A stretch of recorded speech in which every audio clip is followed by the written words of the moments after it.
আর বলে, হযরত আপনি এমন শর্ত লাগাইছেন, এমন জবাই করো কেউ যেন না দেখে। হুজুর বলতে গেলে আমি ঠিক মতো ঘুমাতে পারি নাই, ঠিক মতো খাইতেও পারি নাই। আপনার কথা মানার জন্য আমার জানা মতে এমন কোনো জায়গা নাই। আমি যাই নাই, তখনই কেউ দুনিয়ার দেখে না। আমি যখন মোরগ জবাই করার জন্য শুরু করি, তখন দেখি কেউ দেখে না। কিন্তু আমার মাসুক, আমার মাওলা, আমার মাহবুব আমার দিকে চাইয়া আছে।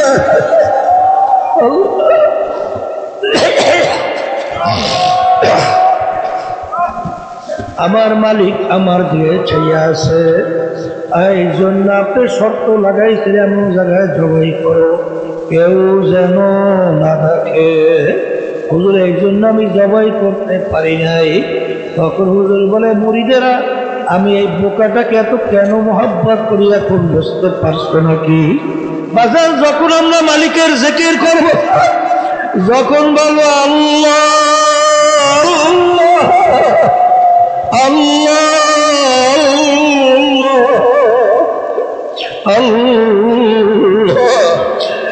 যখন আমার মালিককে ডাকবো, আমার মালিক তোমার আমার দিকে তাকাইয়া তাকাইয়া, এ বান্দা আমাকে কোথায় তালাশ করো, কোথায় আমাকে কোথায় তালাশ করো? আরে আরে তুই যেদিকে তাকাও পাই না মা তুয়াল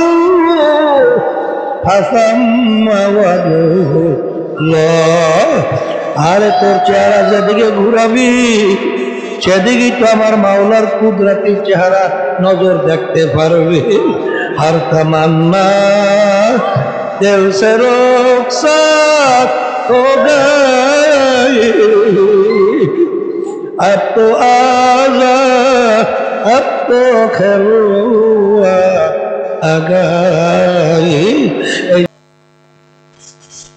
অর্ধমরা ঘুম থেকে আল্লাহ সুস্থ সহি সালাম এই বরকতময় মজলিসের ভিতরে আল্লাহ বসার তৌফিক দান করছেন।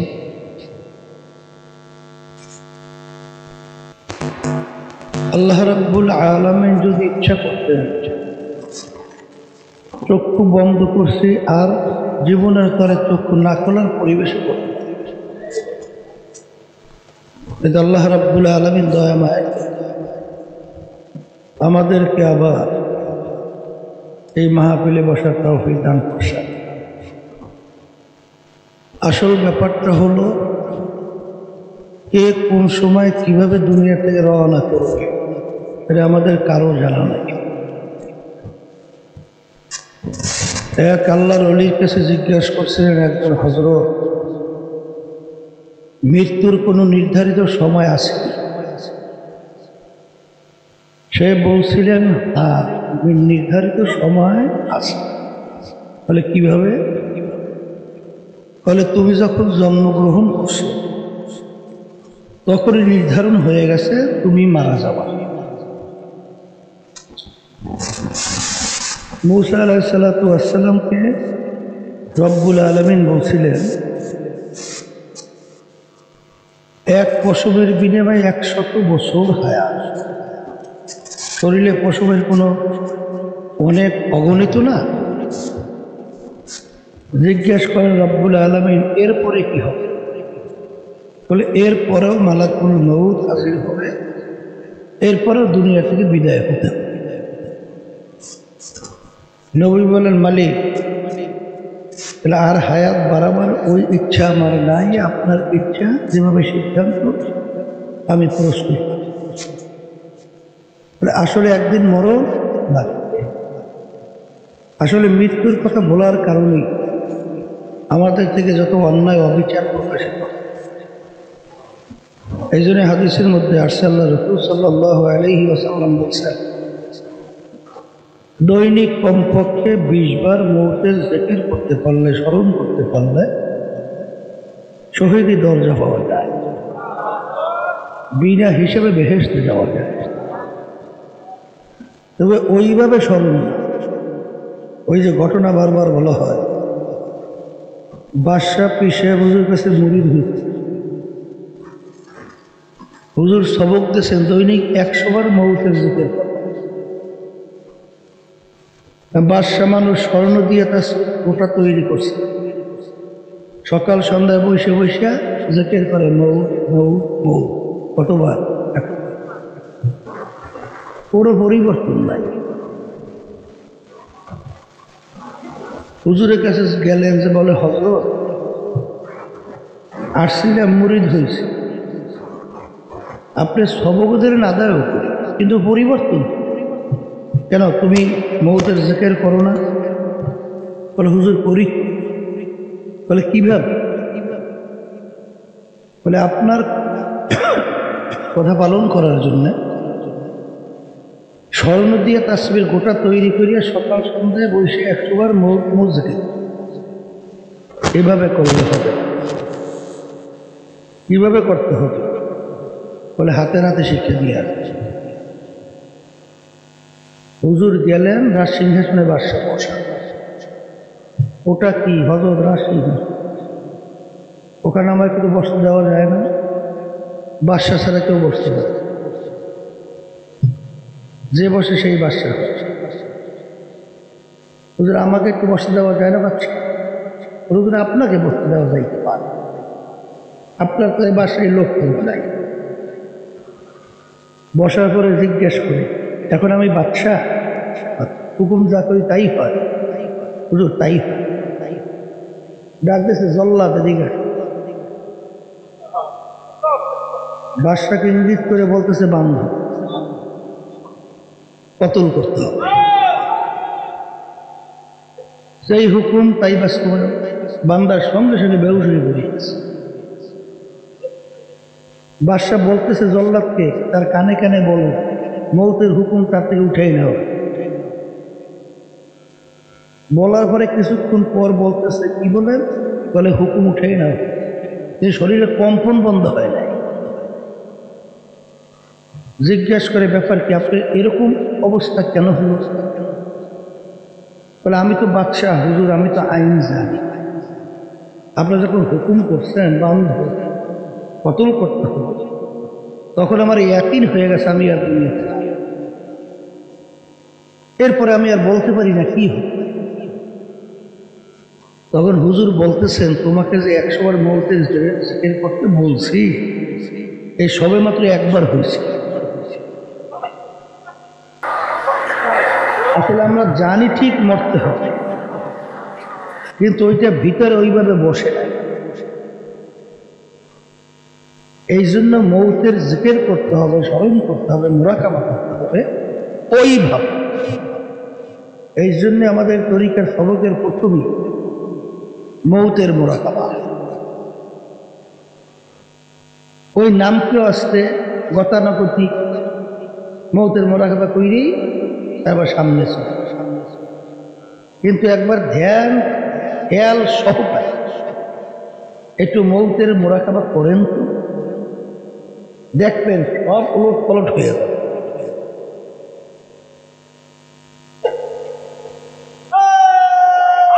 মৌতের স্মরণ করলে ওই আল্লাহর বান্দা বান্দি, সে যদি জানে 1 ঘন্টা পরে আমি আর দুনিয়াতে থাকব, যত লোভনীয় জিনিস তার কাছে সামনে উপস্থিত রাখলেও ওর প্রতি তার কোনো দেল মন ঝুঁকবে? কেন ঝুঁকবে? সে জানায় 1 ঘন্টা পরে আমি আর দুনিয়াতে। মৌতের মুরাকাবা এইভাবে করতে হবে। তা যাই হোক, আমি আপনাদের সামনে কুরআনুল কারীম থেকে আয়াত শরীফ তেলাওয়াত করতেছি। আয়াতের ভিতরে রব্বুল আলামিন বলছেন, হে ঈমানদারেরা, তোমরা আমাকে যারা বিশ্বাস করো, তোমরা আমার জিকির বেশি বেশি পরিমাণে করো, বিশেষ করে ভোরে এবং বৈকালে, এই 2টা সময় আমার তাসবিহ এবং তাহলিল আদায়। এখানে আল্লাহ রাব্বুল আলামিন ঈমানদারদেরকে বলছেন, তাদের। তাহলে বুঝতে হবে মানুষের ভিতরে অনেক ধরনের রকমের কিসমের মানুষ আছে। এক শ্রেণী মানুষ ইহুদি, ওরা সৃষ্টিকর্তা মানে ঠিক, কিন্তু শিরক করে। কি শিরক? ওরা উজাইর আলাইহিস সালামকে আল্লাহর ছেলে হিসেবে মানে। খ্রিস্টানরা সৃষ্টিকর্তা মানে ঠিক, কিন্তু ঈসা আলাইহিস সালামকে ছেলে হিসেবে মানে। বৌদ্ধরা সৃষ্টিকর্তা মানে ঠিক, কিন্তু বৌদ্ধদেবকে তারা আল্লাহ রাব্বুল আলামিন ছেলে হিসেবে মানে। হিন্দুরা সৃষ্টিকর্তা মানে ঠিক, কিন্তু 33,000 ওই যে মূর্তি দেবদেবী এইটা তারা স্বীকার। কিন্তু যারা শিরক ছাড়া খালেস, যারা আল্লাহ রাব্বুল আলামিনের উপরে ঈমান লা শারীক, আল্লাহর সঙ্গে কোনো কি নাই, এইভাবে নিরেট সত্য যারা ঈমান আছে, তাদেরকে আল্লাহ রাব্বুল আলামিন করে বলে হে নির্ভেজা ঈমানদারেরা। যাদের ঈমানের ভিতরে কোনো কি নাই, এখানে আল্লাহ রাব্বুল আলামিন ঈমানদারদেরকে বলছেন। এখানে কিন্তু ভিন্নভাবে আল্লাহ বলেন না যারা আলেম হয়েছে, যারা পীর হয়েছে, বা যারা পীরের মুরিদ হয়েছে, অথবা যারা গরিব অথবা ধনী অথবা বিভিন্ন বিভিন্ন কিসিম কিসিম আল্লাহ ভাগ করছেন। মুখ খুলে বলেন করছেন। আল্লাহ স্বাভাবিকভাবে বলছেন ঈমানদার, যারা আমাকে বিশ্বাস করে। বলেন যারা আমাকে বিশ্বাস। বর্তমানে দেখা যায় চরমনে এই তরিকার বিভিন্ন কার্যক্রম আল্লাহ কুতু ফজলুল করিম রহমতুল্লাহি আলাইহি আব্বাজান দেখে গেছে। কিন্তু যারা ইসলামী আন্দোলন দিন কায়েম সংগঠন, ছাত্র যুব শ্রমিক বিভিন্ন সহযোগী সংগঠন আছে না, এরা মনে করে যে জিকির মনে হয় আমাদের জন্য, ও যারা চরমনায় মুরিদ হইবে তাদের জন্য। কথা ঠিক না? কিন্তু এখানে আল্লাহ রাব্বুল আলামিন বলছেন যারা মুজাহিদ হয়েছে চরমনায় তারা আল্লাহর জিকির করে। বলছে কি বলছে?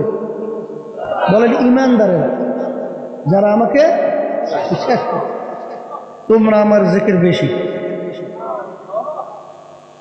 যারাই আল্লাহকে বিশ্বাস করে তাদেরকে আল্লাহ হুকুম করছেন বেশি জিকির করা। বেশি জিকির করার জন্য বলছেন, সংখ্যা সীমা বলেন। যেমন চরমনাইতে লোক হয় বেশি, হজের ভিতরে লোক জমা হয় বেশি, টঙ্গী ইজতেমায় লোক জমা হয় বেশি, এরকম বেশির কোনো সীমা আছে? বেশির কোনো শেষ নেই। আল্লাহ রাব্বুল আলামিন যে বলছেন বেশি আমার জিকির কি পরিমাণ, আল্লাহ রাসূল সাল্লাল্লাহু আলাইহি ওয়াসাল্লাম বলছেন আকতিরু যিকরাল্লাহি হাত্তা ইয়াকুলু মাজনুন। সুবহানাল্লাহ। আল্লাহ রাসূল সাল্লাল্লাহু আলাইহি ওয়াসাল্লাম বলেন এই পরিমাণ তোমরা আল্লাহর জিকির বেশি করো। দুনিয়াদার কারা? তোমাদেরকে দেখে যেন টিটকের ইমারে পাগল বলে। দেখবেন আল্লাহর রহমত, চরমনায় মুজাহিদদেরকে আল্লাহর রহমতে একটু পাগল বলে। কথা ঠিক যাবে? তারা যখন রাস্তায় চলে তখন আল্লাহর জিকির, ক্ষেতের ভিতরে কাজ করে আল্লাহর জিকির, বিভিন্ন কায়দায় কায়দায় রাস্তাঘাটে চলে আল্লাহর জিকির। তখন বলে ব্যাপারটা কি, ওগুলাই গেছে নাকি? রাস্তাঘাটে হাঁটে বিভিন্ন জায়গায় চলে, কি রে ওরা দেখে পাগলের মতো কি বলতে গিয়েছে। তখন একটু আল্লাহ শুকরিয়া আদায় করি যে আল্লাহর রহমতে জিকির হক আল্লাহ আমার মাধ্যমে আদায় করাইছে, আলহামদুলিল্লাহ। তোমাদেরকে যেন পাগল বলছে। এই যে অনেকে বলেন না জোরে জিকির জায়েজ নাই, আওয়াজ করে জিকির জায়েজ নাই, একাত্তরে জিকির জায়েজ নাই, মসজিদের ভিতরে জিকির জায়েজ নাই। যত ফতুয়া বাজ যায় সেই জায়গায়, যত ফতুয়া সব এই জায়গায় পাচ্ছে। আর ওদিকে যে ইসলাম ঈমান, মানুষ সব বেঈমানের দিকে রওনা। এই ব্যাপারে তেমন কোনো ফতুয়ার ইন্টারনেট দেয়ও না। এই কথা ঠিক নেবে, এর কারণ আছে, কারণ আছে না? কারণ আল্লাহর জিকির হচ্ছে শয়তানের শত্রু। কার শত্রু? শয়তানের শত্রু। শয়তান থাকে কোথায়? মানে প্রত্যেকটা বনি আদমের কলবের মধ্যে। কিভাবে থাকে তা জানেন? আল্লাহ রাসূল সাল্লাল্লাহু আলাইহি ওয়াসাল্লাম বলেন, মজবুত অবস্থায় থাকে, মজবুত। বসার ভিতরে পার্থক্য। যেমন আপনি বসছেন হালকা, এটাও বসা। আবার গাড়ির ভিতরে বসছেন, ড্রাইভার বলতেছে সামনে কিন্তু ছাদ আছে, একটু শক্ত হইয়ে বসে। কি বলে? শক্ত হইয়ে। ব্যাপার কি? আমি কি শোয়া না বসা? তাহলে এখন আবার শক্ত হয়ে বসতে বসে, তাহলে বলে গেল আগে বসাটা ছিল হালকা, আর এখন বসাটা একটু, এখন ধাক্কা লাগলেও সহজে পড়ে না। তাই শয়তান যে কলমের ভিতরে বসছে, ও মজবুত হইয়া সহজে ছুটে না। ও গুলি বেরোলেও সরে না, পিটাইলেও সরে না, গাইল খামার দিলেও সরে না। কিন্তু অস্ত্র যন্ত্র হাতিয়ার আল্লাহর জিকির করবেন তো যত মজবুত থাক ঠাস করে বলি। এর আল্লাহর জিকিরের মাধ্যমে শয়তান কলম থেকে কি হয়? দূর। আব্বাজার রহমতুল্লাহ আলাইহি কত সুন্দর একটা উদাহরণ দিতেন। পাখির বাসা যখন ভাঙিয়ে ফেলায়, তখন পাখি তার বাসায় যাওয়ার জন্য ছটফট করে না? আর বাসায় কীভাবে যাবে? তাহলে শয়তানের বাসা তো কলবের মধ্যে। কোন জায়গায়? আর শয়তানু জাসিমুন আলা কলবি বানি আদম ফাইযা যাকারাল্লাহ ফানাসা ওয়া ইযা গাফালা। এখানে কিন্তু গফালা শব্দ, কথা বুঝছেন না? বুঝেন নাই? অর্থাৎ গাফলাত কিন্তু কলবের জিনিস। গাফলাত কিসের জিনিস? আপনি এখন বসে আল্লাহর জিকির করতেছেন, এখনই শয়তান সর্বে তা না। যখন আপনি গাফেল, আপনি এখন আল্লাহর জিকির উচ্চারণ করেন না, কিন্তু দিলটা আল্লাহমুখী হয়ে আছে। যেমন একটা উদাহরণ, আপনার খুব আদরের সন্তান খুব বেশি অসুস্থ, ডাক্তার বলতেছে তাড়াতাড়ি যান এই ওষুধ নিয়ে। সন্তান তো মরণাপন্ন। এখন আপনি খুব জোরে দৌড় শুরু করছেন, কোথায় যান? ঔষধের দোকানে ঔষধ কেনার জন্য। এখন আপনি রাস্তায় চলতেছেন, গাড়িতে ধরেন চার ফারাইছেন, ফুল ফারাইছেন, আবার ধরেন বিভিন্ন যানবাহন পরিবর্তন করছেন, বাজারে গেছেন, ঠিক ঔষধের দোকানেই গেছেন, অন্য দোকানে যান, তারপর ঔষধও ঠিকঠাক মতোই কিনছেন।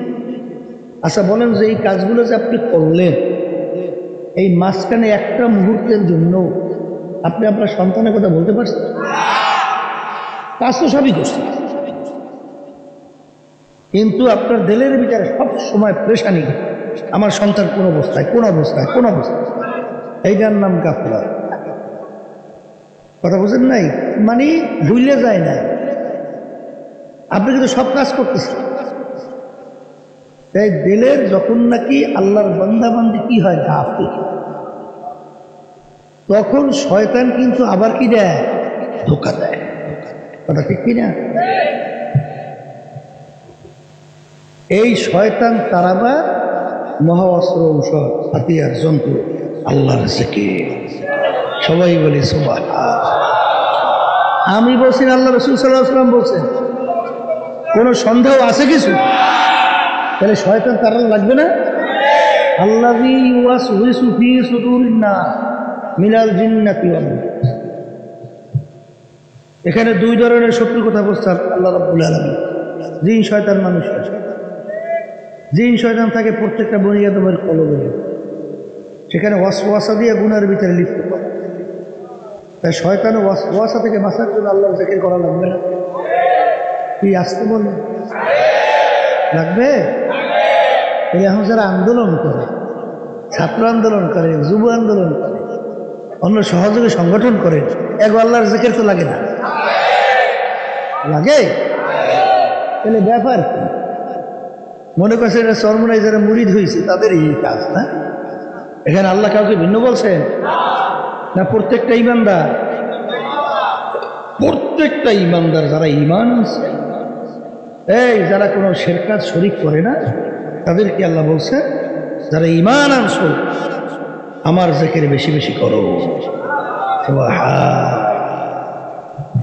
এক হাদিসের ভিতরে আল্লাহ রাসূল সাল্লাল্লাহু আলাইহি ওয়াসাল্লাম বলেন, লা ইয়াযালু লিসানুকা রাতবান মিন যিকরিল্লাহ। হে আমার উম্মতের একটা মুহূর্ত জিহ্বা আল্লাহর জিকির ছাড়া খালি নেই। সম্ভব? এটা সম্ভব? কথা বলে না সম্ভব? তাহলে বুঝি তা কিভাবে? এই আপনি ঘুমাই রয়েছেন তখন জিকির করেন। এইটাই এই তরিকাতের লাইনে, মারিফাতের লাইনে বলা সুলতানুল আসমার। কথা বলছেন? অর্থাৎ বন্দাবাদীর খেয়াল নাই।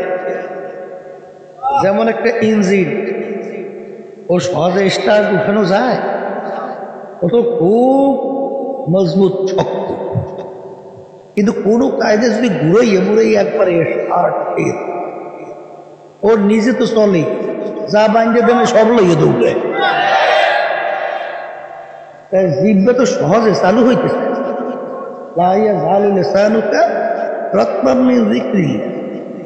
মুহূর্ত জবান আল্লাহর জিকির ছাড়া খালি রে। জিহ্বা তো আল্লাহর জিকিরে স্টার্ট হইতে চায়, কিন্তু আপনি গুনাহ চাই যদি ঠিক নিয়ম অনুযায়ী আল্লাহর জিকির করতে থাকে, এক পর্যায়ে দেখবেন আল্লাহর ফজল ও করমে আপনার জবান আল্লাহর জিকিরে চালু হয়ে গেছে। এক সময় দেখবেন আপনার কলব আল্লাহর জিকিরে চালু হয়ে গেছে। ওই হাটাজারি মুফতি সাহেব হুজুর অনেক আগে, কি জানি নাম খেয়াল নাই, না ফয়জুল্লাহ হুজুর রহমতুল্লাহি আলাইহি, অসুস্থ ডাক্তার আসে, এই টেলস্কোপ দিয়ে কি করতেছে আরে পরীক্ষা করতে। এখন হাড়ের ভিতরে ওই যন্ত্র লাগাইয়ে দেখে ওই কলবের থেকে ডাইরেক্ট আল্লাহর জিকিরের শব্দ। কি আব্বাজার রহমতুল্লাহি আলাইহির পাশে যারা নামাজ পড়ে তারা টের পাইছে আল্লাহু আকবার, যে কিভাবে কলবের ভিতরে আল্লাহর জিকির চালু। এইটা কিন্তু বুঝবার জিনিস, বুঝাবার জিনিস। একবার যদি আল্লাহর ফজল করো, আল্লাহর জিকির জবানে কলবে চালু করে যাও, খেয়াল নাই কিন্তু আল্লাহর জিকির চলতে আছে। ওই যে দাদাজান রহমতুল্লাহি আলাইহি বলতেন, তুমি একবার আল্লাহ জবান থেকে বইলা ছাইড়া দেবা, কোটি কোটি আল্লাহ হয়ে যাবে।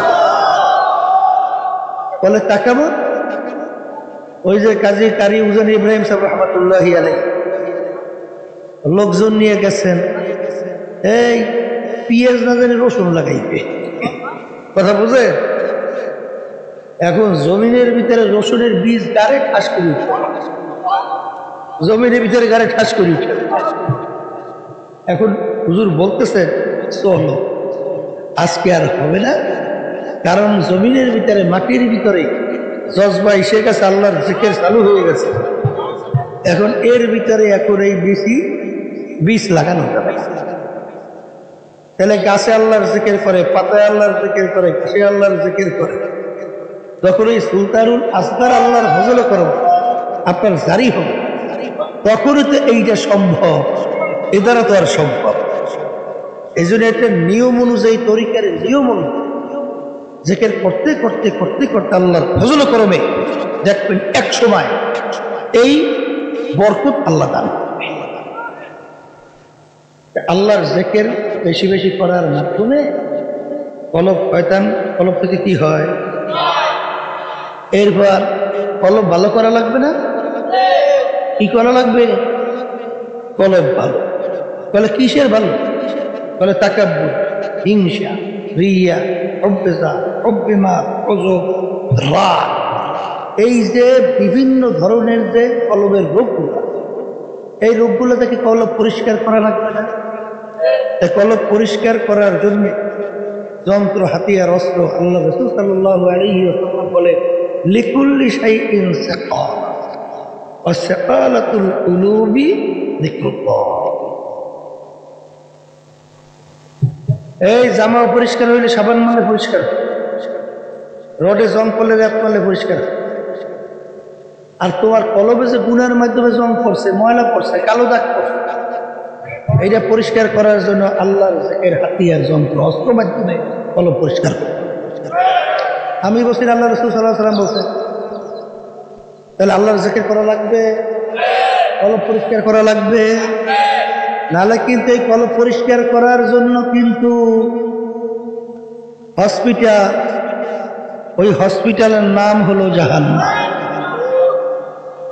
কলব পরিষ্কার ছাড়া বেহেশতে ঢোকা যাবে না। আমি বলিনি, আল্লাহ বলছেন ইল্লা মান আতাল্লাহ বিকলবিন সালিম। পরিষ্কার পরিচ্ছন্ন কলব ছাড়া আমার মালিক বলতেছে আমার পবিত্র জায়গায় বেহেশতে হবে না। এখন বেহেশতে যাইতে চা, কলব পরিষ্কার না করিয়া কবরে গেছে। এখন কলব পরিষ্কার কেমনে হবে? বলে ওই হসপিটালের নাম হলো জাহান্নাম। ওই জাহান্নামের ভিতরে জ্বালাইয়া তারপর পরিষ্কার করিয়া পবিত্র করিয়া তারপর বেহেশতে ঢুকতে হবে। কথা ঠিক কিনা? এই জন্য কলব পরিষ্কার করে যন্ত্র, হাতিয়ার কি বলেন? আল্লাহর জিকির বলেন, আল্লাহর জিকির। এই যে বলছিলাম আওয়াজ করিয়া যে দুনিয়াদাররা তোমাদের দেখে যেন ফাঁসে খুঁজাররা পাগল। আচ্ছা, আপনি যদি জিকির একটু আওয়াজ করে না করেন তাহলে ফাঁসে খুঁজাররা তোমার জিকির শুনে? তা না শুনলে পাগল বলবে কি? কথা বলেন। হ্যাঁ, এবার অনেকে বিভিন্ন ফতুয়া আছে তারই খুশি। আল্লাহ রাব্বুল আলামিন কোরআন কারীমে কি বলছে? ওয়াসবির নাফসাকা মা'আল্লাযীনা ইয়াদউনা রাব্বাহুম বিল গাদাতি ওয়াল আশিয়্যি ইউরিদুনা ওয়াজহা। এখানে শানে নজুল দেখবেন, আল্লাহ রাব্বুল আলামিন তার রাসূলকে বলতেছেন, আমার রাসূল আপনি তাদের সঙ্গে বসে, তাদের সঙ্গে স্পর্শে যান যারা আমি মালিককে রাজি খুশির উদ্দেশ্যে আমি মালিককে ডাকাডাকি করে। শব্দটা কি? ইয়াদউনা রাব্বাহুম। যারা আমাকে রাজি খুশির উদ্দেশ্যে কি করে? ডাকাডাকি। ডাকাডাকি কাকে বলে? আমরা চুপ করে বসে দিই, ডাক হয়েছে না? যখন বলবেন আব্দুল করিম, এটা কি হয়েছে? তাহলে এখানে আল্লাহ শব্দ কি ব্যবহার করছে? ডাকাডাকি। তাহলে ডাকতে হলে তো একটা আওয়াজ করে ডাকতে হবে, তাহলে তো শুনবে না। তাহলে এখানে জোরে প্রমাণিত হয়েছে, একটু আওয়াজ প্রমাণিত হয়েছে। আচ্ছা, এরপর তাদের সঙ্গে শব্দ কি? এই সিগা কি ওয়াহেদ না জমা? কথা বলে না কি? তাহলে একাত্রিত এখানে জমা সিগা পাওয়া গেছে, অর্থাৎ মজলিস। অর্থ কি? তাহলে একাত্রিত পাওয়া গেছে। এখন এই সাহাবায়ে কেরাম কোথায়, কার? আল্লাহ রাসূল সাল্লাল্লাহু আলাইহি ওয়াসাল্লাম মসজিদে নববীর তালাশ করতে যাইয়া দেখে মসজিদের ভিতরে এক কর্নারে বসে সাহাবায়ে কেরাম একাত্রিত আল্লাহর জিকির করতেছে। এই তাহলে মসজিদ পাওয়া গেছে, মসজিদ পাওয়া গেল, আওয়াজ একাত্রিত। এখন কথা, অনেকে এত জোরে আওয়াজ করে করে, এটা কিন্তু নিয়ম। আওয়াজ হবে মধ্য, আওয়াজ কি হবে? আবার বলে মধ্য। অনেকে এত জোরে বেশি আওয়াজ করে, অনেক সময় ব্রেন ক্ষতি, ওদের শরীরের ভিতরে সমস্যা হয় না। আওয়াজটা হইবে মধ্যম এবং মুলায়ে।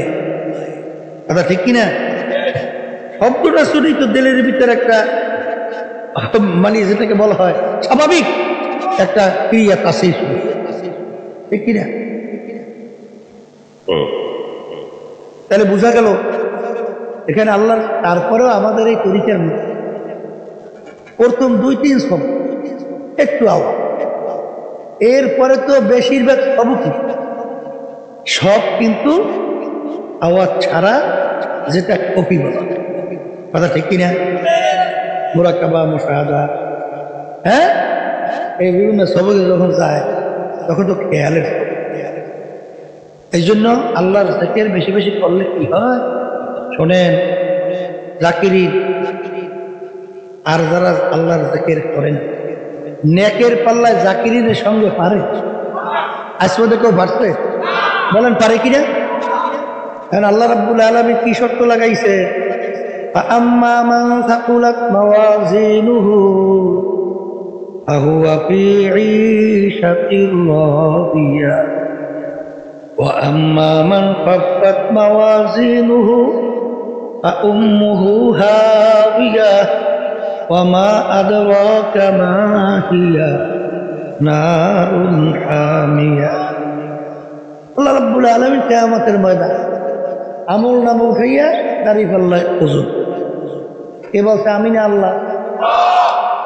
যাদের নেকের পাল্লা ভারী হবে এই তাদের জন্য আল্লাহ চিরস্থায়ী শান্তির জায়গা, বেহেশত জায়গা। এখন আপনি দেখেন তো, জাকিরিন তাদের নেকের আগ্রহ, নেকের পাল্লা তাদের সঙ্গে পারা যায়? কেন যায় না বুঝতে হবে। এই আল্লাহর বান্দারা, অনেকে নেকের কাজ করতে চায়, পারে। কারণ কি জানেন? ওই যে কলবের ভিতরে গুনার কারণে রোগ জমা হয়েছে।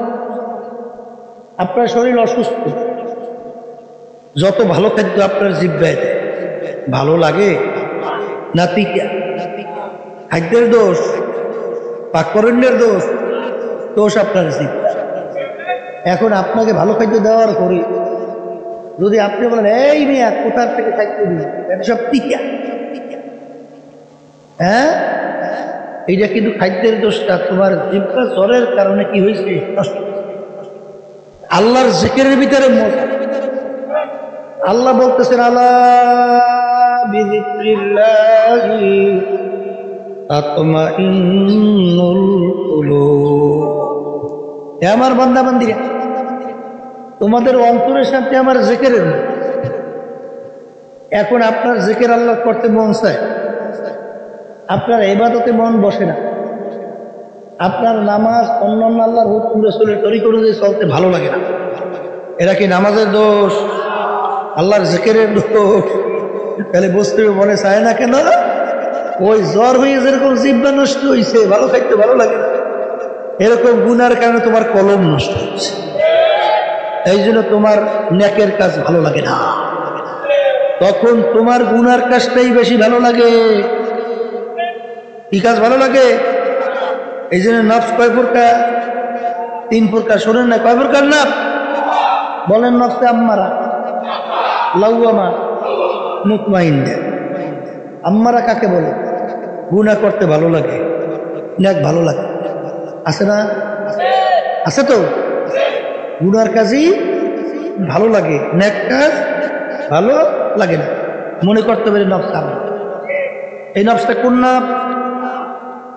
এরপর মুজাহাদার মাধ্যমে, জিকির আজকারের মাধ্যমে এই নফস পরিবর্তন ঘটছে, লাওয়ামায় পরিণত। লাওয়ামা কাকে বলে? গুনাহ করার সময় সুখ, হওয়ার পরে আপনি আর এটা করলাম কা করলাম কা করলাম, এরকম ঘটনা হয় না? এই নফস কোন নাফস? লাওয়ামা।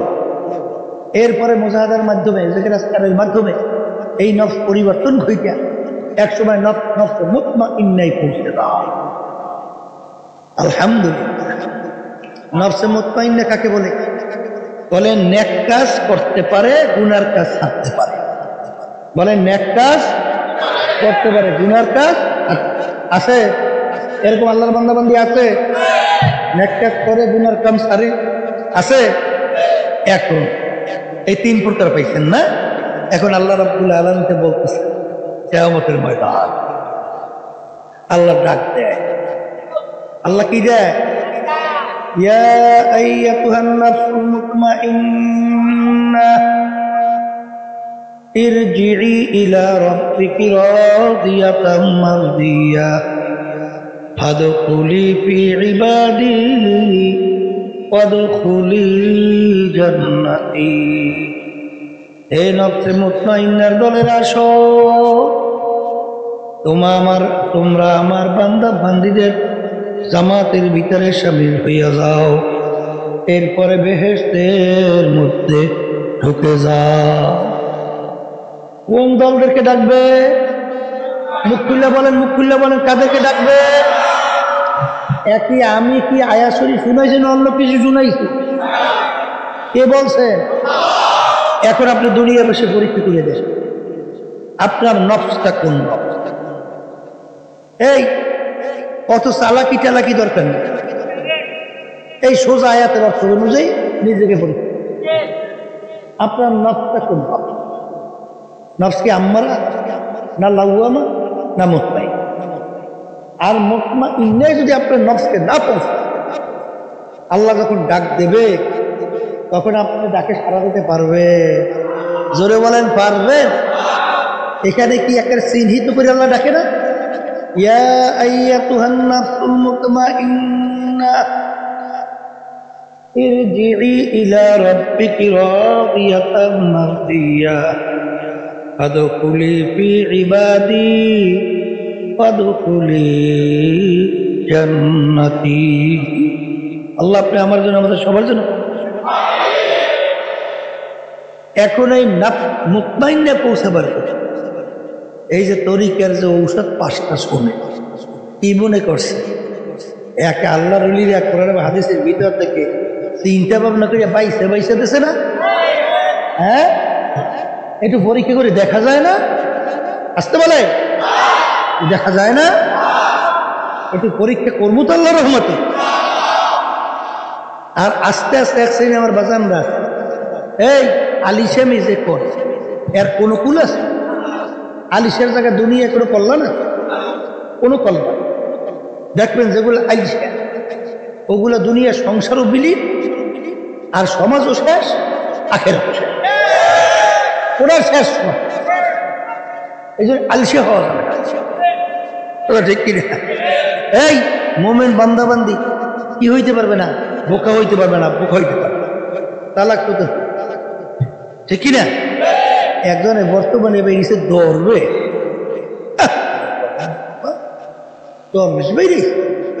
এখন সংসার দিয়ে বাদতেছে, ব্যবসা বাণিজ্য বাদতেছে, কাজকর্ম সব বাদতেছে, হালাল রয়েছে কামাই করে বাদতেছে, বাদ দিয়ে এখন সব সংসার বিলীন হইয়া ঘরের ভিতরে আউজল। ইরে সংসারের ভিতরে আউজলকে যে তরিকা বুঝছে আল্লাহর রহমত, তার সংসারের ভিতরে বেহেশতি একটা পরিবেশ তৈরি, আর তো সংসারে আউজল বাজে।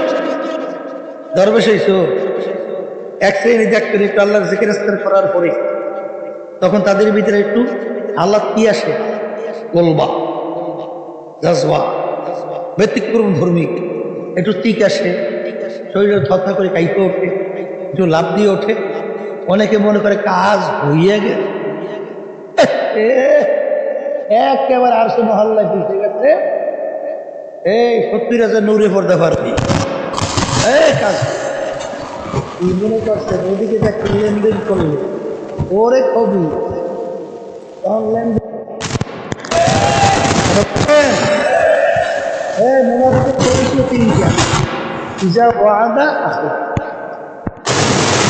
লেনদেন করতে ওয়াদা করছে। অনেকে আমার কাছে হুজুর এখন আল্লাহ মাফ করুক, ও তো একটু বেশিই কইয়ে ফেলাইছে।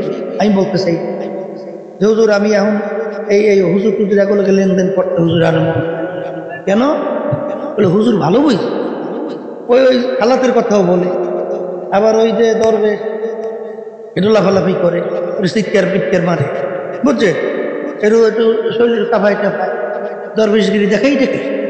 আর হুজুর মনে করছে যে বেড়ে এই যে বুঝছে, তারপরে হুজুর লেনদেন আমার টাকা তো দেয়নি, বরং এখন মোবাইলও ধরে, এমন ধরলেও এমন খারাপ ব্যবহার করে, হুজুর মনে হয় যেন মুসলমান।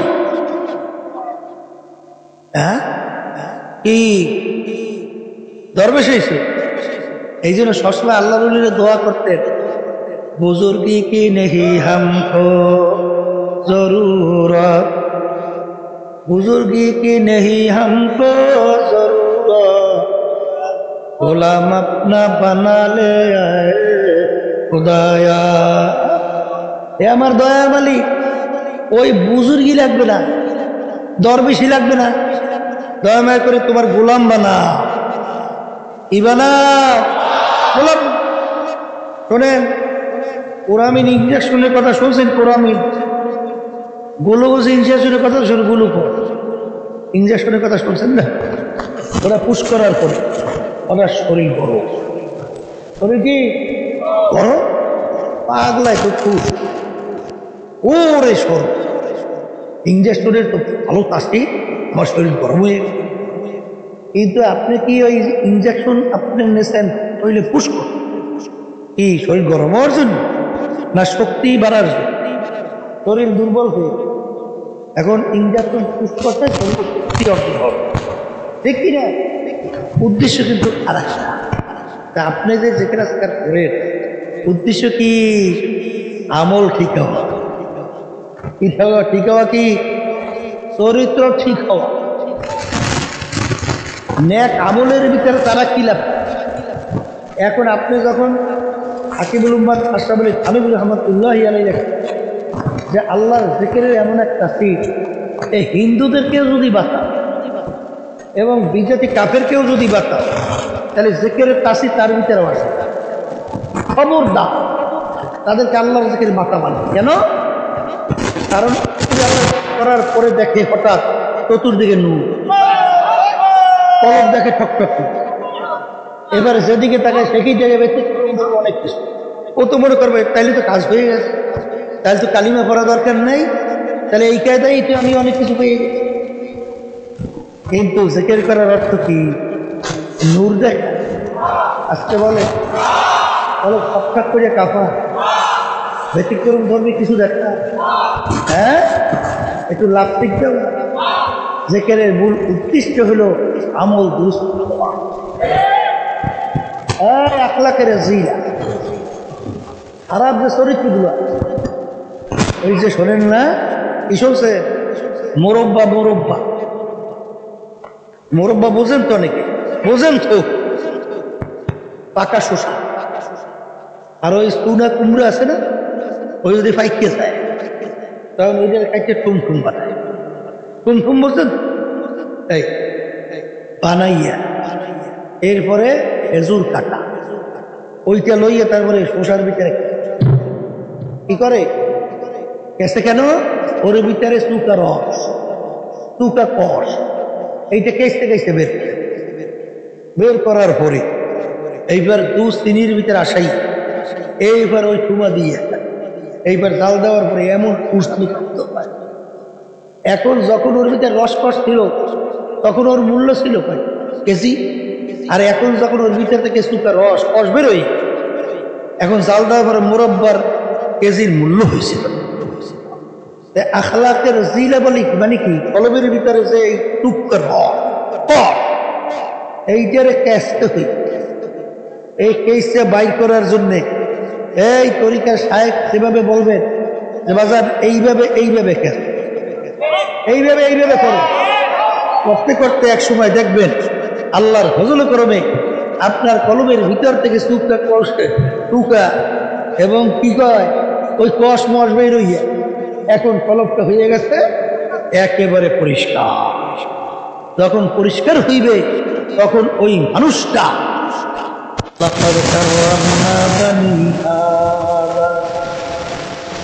তখন ওই মানুষটা সমস্ত মাতৃকাদের ভিতরে সম্মানিত।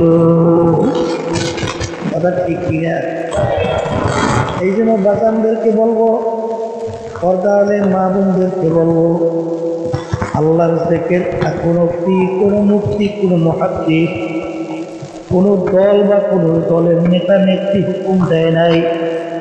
আল্লাহর জিকির করার জন্য হুকুম দিয়েছেন আল্লাহ এবং আল্লাহর রাসূল।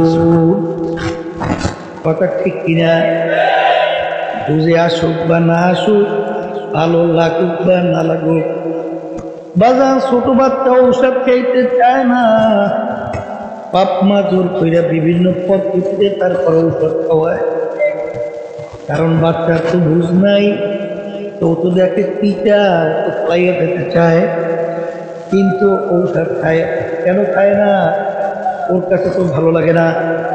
ঠিক বাজান, তোমার আমার কলব পরিষ্কার করার জন্যে, তোমার আমার তেল ঠিক করার জন্যে এই তরিকার 5 ঔষধ আল্লাহর কুতুবরা তোমার আমার জন্য রাইখে গেছেন। এর ভিতরে 1 নম্বর ঔষধ হইল সকাল সন্ধ্যা আমার মালিকের জিকির করতে হবে। এই আল্লাহর বান্দারা, কবরের যাত্রীরা ইবাদতের ভিতরে মজা লাগার জন্যে, নামাজের ভিতরে একাগ্রতা তৈরি করার জন্যে, আল্লাহর সঙ্গে সম্পর্ক তৈরি করার জন্যে আল্লাহর জিকির বেশি বেশি পরিমাণে করা লাগবে।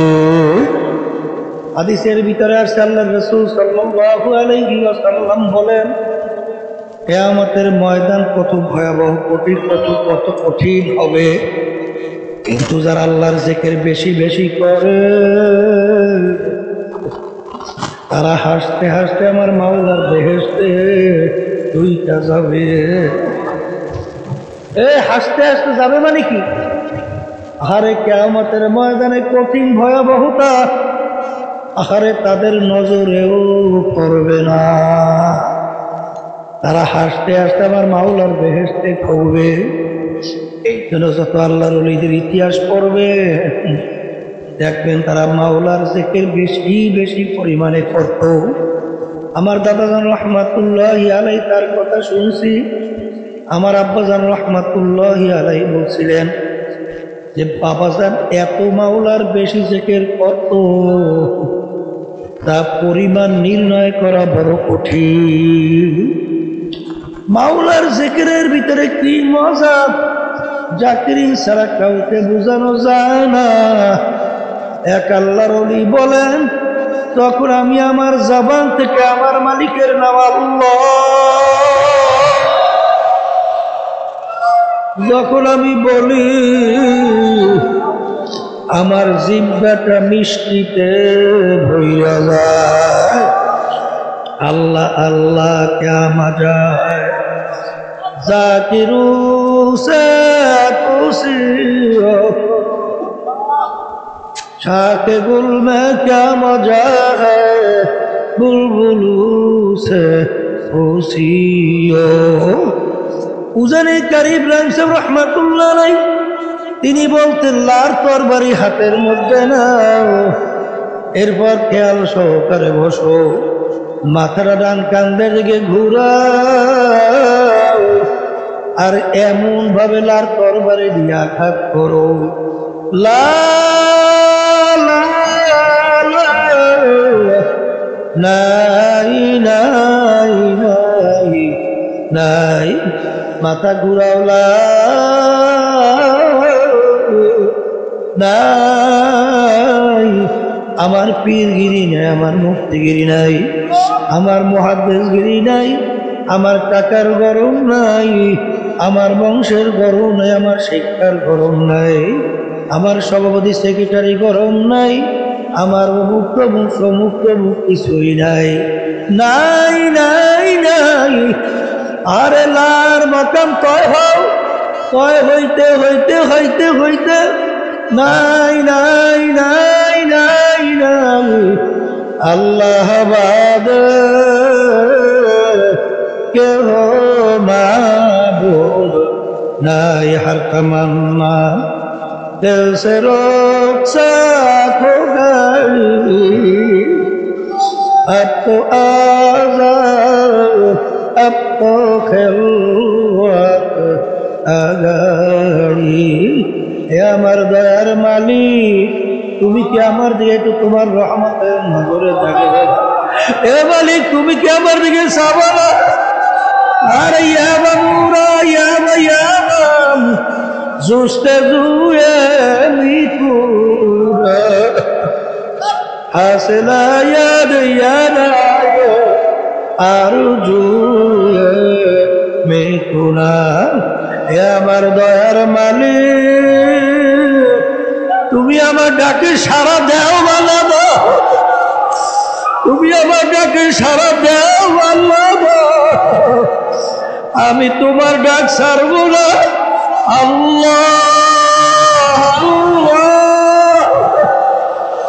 আল্লাহ আল্লাহ। মালিক তোমার ডাক আমি ছাড়ব না। এরকম করে আমার মালিককে ডাকতে থাকো। ডাকতে ডাকতে এক সময় দেখবা যখন বান্দা ডাক দেয় আল্লাহ, আমার মালিক উত্তর দেয় বান্দা আমাকে ডাকো খো। আরে আল্লাহ আল্লাহ আনতা আবুদাল্লাহ কান্নাকা তারাহু ফা ইন লাম তাকুন তারাহু ফা ইন্নাহু ইয়ারা। এমন ভাবে তোমরা আমার মালিকের ইবাদত করো মনে হয় যেন আমার মালিককে দেখতেছি। ওই অবস্থা যদি পয়দা না হয়, খেয়াল করো যদিও নাকি আমার মালিককে আমি দেখি না, আমার মালিক তো আর অন্ধ না, আমার মালিক তো আমাকে দেখে। আরে পাহাড়ের জঙ্গলের গভীরে গুহার ভিতরে যখন আমি গুনার কাজ আমার সামনে আসে তখন কেউ আমাকে দেখে না, আমার আল্লাহ তো দেখে। পিসা হুজুর বোকা মুরিদকে বেশি মহব্বত করে। মুরিদরা বলে পিসা হুজুর বোকাটাকে এত কেন মহব্বত করে? তখন হুজুর বলল বাজার এই জ্যান্ত মোরগ নেও, একটা ছুরি নিয়ে এমন জায়গায় সবাই করো কেউ যেন না দেখে। হুজুরের কথা মানার জন্য যে যেরকম গোপন জায়গা পাইল সবাই মোরগ জবাই করে হুজুরের সামনে হাজির। আর বোকা মুরিদ জ্যান্ত মোরগ নিয়ে হুজুরের সামনে হাজির। হুজুর ধমক দেয়, এই বোকা সবাই আমার কথা মানলো, তুমি আমার কথা কেন মানো নাই? তখন মুরিদ থরথর করিয়া কাঁপে, দুই চোখের পানি বাইয়া বাইয়া পড়ে আর বলে হযরত আপনি এমন শর্ত লাগাইছেন এমন জবাই করো কেউ যেন না দেখে। হুজুর বলতে গেলে আমি ঠিক মতো ঘুমাতে পারি নাই, ঠিক মতো খাইতেও পারি নাই। আপনার কথা মানার জন্য আমার জানা মতে এমন কোনো জায়গা নাই। আমি যাই নাই, তখনই কেউ দুনিয়ার দেখে না। আমি যখন মোরগ জবাই করার জন্য শুরু করি তখন দেখি কেউ দেখে না, কিন্তু আমার মাসুক, আমার মাওলা, আমার মাহবুব আমার দিকে চাইয়া আছে।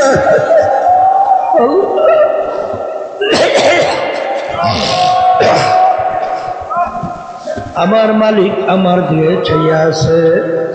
এই জন্য আপনি শর্ত লাগাইছেন এমন জায়গায় জবাই করো কেউ যেন না দেখে। হুজুর এই জন্য আমি জবাই করতে পারি নাই। তখন হুজুর বলে মুরিদেরা আমি এই বোকাটাকে এত কেন মহব্বত করি এখন বুঝতে পারছো নাকি? বাজার যখন আমরা মালিকের জিকির করব, যখন বলবো আল্লাহ আল্লাহ আল্লাহ,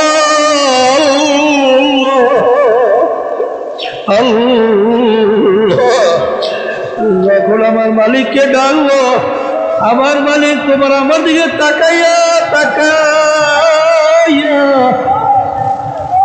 এ বান্দা আমাকে কোথায় তালাশ করো, কোথায় আমাকে কোথায় তালাশ করো? আরে আরে তুই যেদিকে তাকাও পাই না মা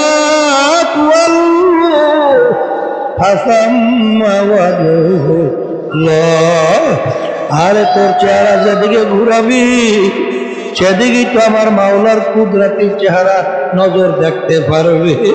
हर तमन्ना दिल से रुखसत हो गई, अब तो आज़ाद अब तो खरुआ আগাই। এই দিন আমার বাজানদেরকে বলবো, পর্দারে মাহবুবদেরকে বলবো, এ আল্লাহর বান্দারা, এক পর্দার আল্লাহর মা বোনেরা,